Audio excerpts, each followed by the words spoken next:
So yun, okay, KGX, kamusta kayong lahat? So, another day, another crypto vlog. So, check lang natin to mga pogi.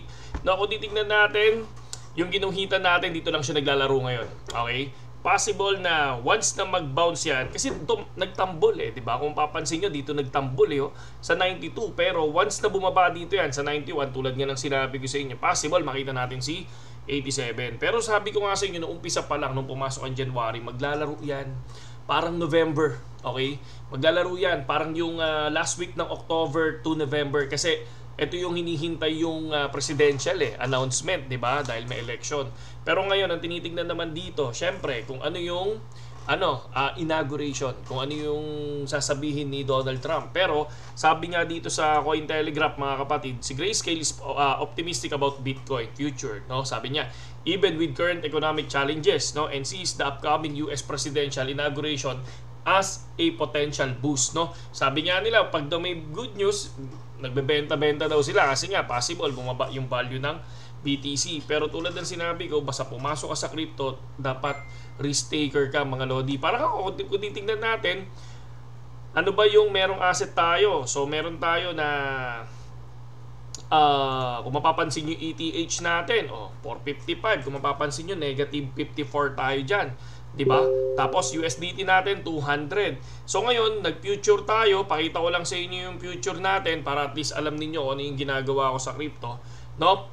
Nag-TA tayo dito. So far, meron tayong 21%, 6%, negative 12%, tapos 2%. Dito naman kay ALCH, no? 5 beses na tayong pumasok diyan at 5 beses na tayong nag-profit dahil dito yan, no, sa mismong TA natin sa Telegram. Ayan yung tini-A natin kanina, si JTO, Peanut, and si ALC. Okay? So kung tatandaan natin, no, nasa 10-0 na yung grupo, pang 13-0 na to.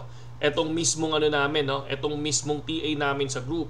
Sa mga gustong pumasok dito, sabi ko nga sa inyo, dapat maraming nagpi-PM, napakadami niyan. Kung titingnan nyo, sinagot ko lahat yan, pero ayaw nilang sumunod, no? Kumbaga, libre na yung Telegram, yung TA, pero ang ginagawa nila, no?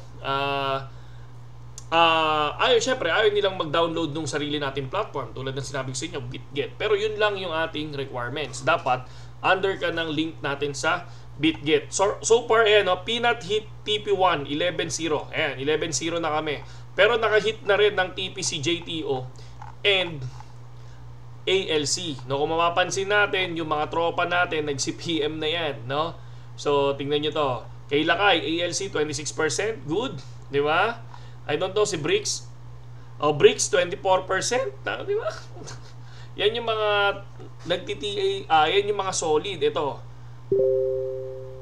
Nagpapapasok yan. Pero syempre tayo, basta hindi under ng link natin, hindi natin pinapapasok, mga pogi, no?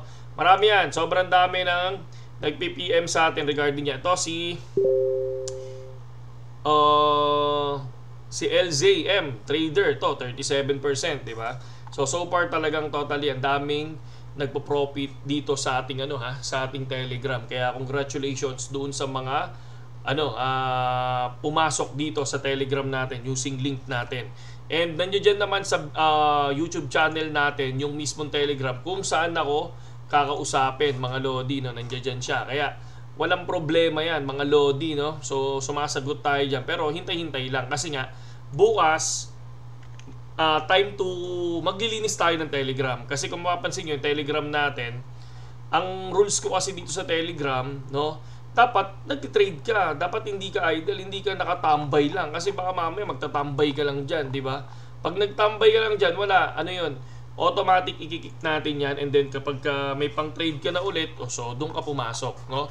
Yan, 52 members na tayo. So ang gagawin natin dyan bukas, hindi ako mag-accept, hanggang mamaya mag-accept ako, and then bukas, lahat ng makita kong zero asset, kasi ang ginagawa nung iba, pumapasok sa atin, tas lumalabas, ipapakita lang na may asset, tas babalik sila sa ibang platform nila. Tas kapag nag-TA ako, dun sila mag-trade. Kung mapapansin nyo dito, bilang lang yung nagbibigay sa akin nung profit nila.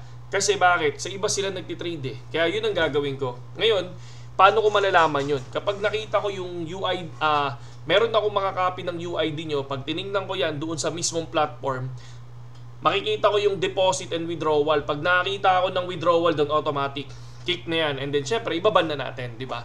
Doon lang tayo sa mga totoong tao, hindi tayo doon sa mga taong manggagamit. Okay? So wala tayo doon, ayaw natin ng manggagamit na tao, no?